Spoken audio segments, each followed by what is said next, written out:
नबी अलैहिस्सलाम जो नालो गनी में अचे थो शायर जो वेंदा कड़ी मिलाईंदा त अल्लाह जे नबी जॾहिं दुनिया जे अंदर पैदा थिया त दुनिया सॼी में ऊंधा हुआ। अल्लाह जे नबी जे अचे जी वजह से रोशनी पैदा थी, जहालत ख़त्म थी, गुमराही ख़त्म थी। तो शायर फरमाईंदा आलम ताऊं धाई वई जाहो जॾहिं मुरसल मकी गुम पाण गुमराही थई आयो जॾहिं अरबी नबी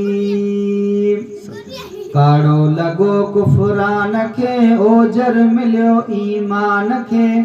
सजदो थियो सुबहान खे आयो जॾहिं अरबी नबी इज़हार थियूं अगकतियूं सौ सौ शुक्र सौड़ियूं लथियूं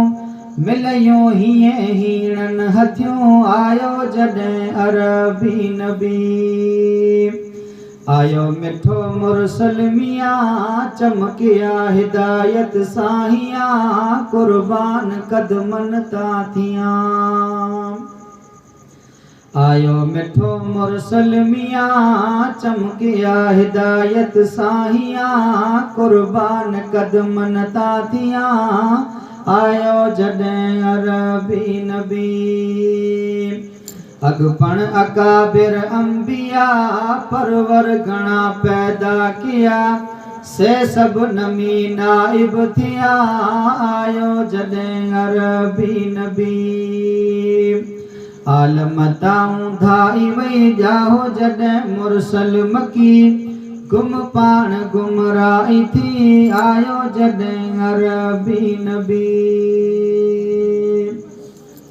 ज़ेर ज़बर ज़ालिम थिया सरकश वरी सालिम थिया अणजाण मां आलम थिया ज़ेर ज़बर ज़ालिम थिया सरकश वरी सालिम थिया अणजाण मां आलम थिया आयो जॾहिं अरबी नबी ज़रज़ात जा माणा विया गुरबागनी सरखा कया हबशी कुरैशी हिक थिया आयो जॾहिं अरबी नबी ज़ेर ज़बर ज़ालिम थिया सरकश वरी सालिम थिया